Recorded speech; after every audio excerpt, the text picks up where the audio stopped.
बिस्मिल्लाहिर्रहमानिर्रहीम अस्सलामुअलैकुम। आज फिर आपको मैं एक मज़ेदार रेसिपी देने लगी हूँ। हम बना रहे हैं दानेदार आलू गोश्त। तो ये बहुत ही आसान रेसिपी है और इसको आज हम बहुत ही मज़ेदार तरीके से बनाने वाले हैं। तो वीडियो को फुल वॉच कीजिएगा और देखिएगा मैंने इसको अपने स्टाइल में किस तरीके से तैयार किया है। वीडियो पसंद आती है तो लाइक और शेयर लाजमी कीजिएगा। तो चलते हैं अपनी रेसिपी की जानिब और इंग्रेडिएंट सबसे पहले हम देख लेते हैं। यहाँ हमने 3 आलू लिए हैं और इसके बाद 2 टमाटर लिए हैं और इसके बाद हमने 2 प्याज ली है और यहाँ पर गोश्त लिया है। ये हाफ़ केजी गोश्त है और इसके अलावा कुछ खड़े मसाले लिए हैं। छोटी इलायची, बड़ी इलायची, लौंग, काली मिर्च, शाज़ीरा और सफ़ेद ज़ीरा और अदरक लहसुन लिया है और इसमें हाफ़ टी स्पून लाल मिर्ची, हल्दी हाफ़ टी स्पून और कश्मीरी लाल मिर्च हाफ़ टी स्पून ली है। धनिया पाउडर 1 टेबल स्पून लिया है और सॉल्ट लिया है हस्बे ज़रूरत 1 टीस्पून। रेसिपी को आगाज़ करते हैं। बिस्मिल्लाहिर्रहमानिर्रहीम। सबसे पहले यहाँ पर हम कुकिंग ऑयल डालेंगे। तो यहाँ 1 कप मैं कुकिंग ऑयल डाल रही हूँ और इसको हम गरम होने देंगे। जब तेल हमारा गरम हो जाएगा तो यहाँ पर हम स्लाइस कट प्याज डालेंगे। इस तरीके से प्याज काट के डालने से जो है हमारी प्याज जो है वो जल्दी गल जाती है। तो इस तरीके से डालने के बाद हम अच्छी तरीके से इसकी भुनाई कर लेंगे और इसको जो है वो हमने थोड़ा सा कलर देना है। तो आप देख सकते हैं कलर इसमें आ गया है। यहाँ पर हम गोश्त शामिल कर देंगे।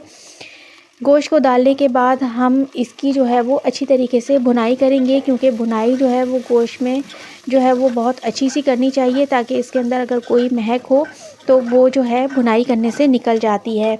तो यहाँ हमारी भुनाई हो चुकी है। तो यहाँ पर हम अदरक लहसुन शामिल कर देंगे। परफेक्ट तरीके से आज मैं आपको आलू गोश्त जो है वो बनाना सिखा रही हूँ, तो वीडियो को फुल वॉच कीजिएगा। तो यहाँ हम अदरक लहसुन की अच्छी तरीके से भुनाई करेंगे और इसमें से बहुत अच्छी खुशबू आने लगी है। तो यहाँ पर हम खड़े गरम मसाले अपने ऐड कर देंगे। तो ना इसमें कम और ना इसमें ज़्यादा खड़े मसाले डालने हैं। तो बस जितने मैंने बताए हैं उतने डालिएगा और जितने मैंने यहाँ पर आपको ये मसाले दिखाए हैं यहाँ पर हम ये शामिल कर देंगे और अच्छी तरीके से इसकी एक बार फिर से भुनाई कर देंगे। तो भुनाई जो है वो बहुत अच्छी हमारी होनी चाहिए, तभी हमारा ये सालन बनके जो है वो सामने आएगा। तो सब जो है वो वाह वाह करेंगे और सब आपको दाद देने से नहीं रोक पाएंगे ख़ुद को। तो देखिए यहाँ पर हमने टमाटर ऐड कर दिए हैं। यहाँ पर वही टमाटर जो मैंने आपको दिखाए थे, तो बड़े बड़े से हमने इस तरीके से काट के इसके अंदर शामिल कर देने हैं और इसकी बहुत अच्छी तरीके से भुनाई करनी है। तो भुनाई जो है वो इस सालन की जान है। तो बहुत अच्छी तरीके से हमने टमाटर डालने के बाद भुनाई कर दी है। आप देख सकते हैं यहाँ पर हम थोड़ा पानी डालेंगे, गोश्त गलने जितना हमने यहाँ पर पानी डालना है और इसके बाद हमने अच्छी तरीके से चम्मच से मिक्स कर लेना है ताकि सब जगह अच्छी तरीके से जो है वो पानी हमारा यकजान हो जाए और इसके बाद हमने गोश्त गलने तक इसको पका लेना है। तो गोश्त देखिए जब तक हमारा गलता है तो उसके बाद हम इसको आपको दिखाते हैं। 1 घंटे के बाद मिलते हैं आपसे। यहाँ तक वीडियो पसंद आ रही हो तो लाइक और शेयर ज़रूर कीजिएगा।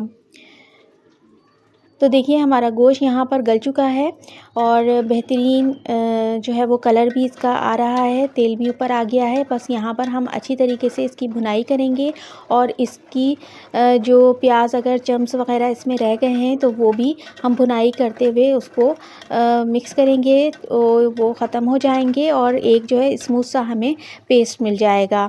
तो आप देख सकते हैं किस तरीके से हमने इसकी भुनाई की है। तो आलू हमने इस तरीके से डालने हैं, 2 हिस्सों में तोड़ के हमने आलू को जो है वो डालना है। तो ये कौरमे में आलू जो है वो इसी तरह के पड़ते हैं। तो आप भी इसी तरीके से आलूओं को काट के जो है इसमें शामिल कीजिएगा और जो थोड़ी बहुत हमारी प्याज रह गई थी उसको जो है हम आलू के साथ जो है वो भून लेंगे। तो वो एक स्मूथ सा पेस्ट हमारा मज़ीद जो है वो डेवलप हो जाएगा और हमने जितना भी शोरबा रखना है आलू गोश्त के अंदर उतना हम पानी डालेंगे और आलू भी हमारे इसी में गल जाएंगे।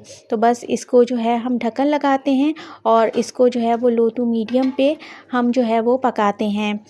तो इसके बाद जो है 5 से 7 मिनट या आलू गलने तक हमने इसको पकाना है। तो आप यहाँ पर इसमें हरा धनिया और पुदीना डालेंगी और साथ में हरी मिर्चें भी ऐड करेंगी इसी पॉइंट पे, और अच्छी तरीके से हमने इसको मिक्स कर देना है और फिर इसको हमने दम पे रख देना है आलू गलने तक।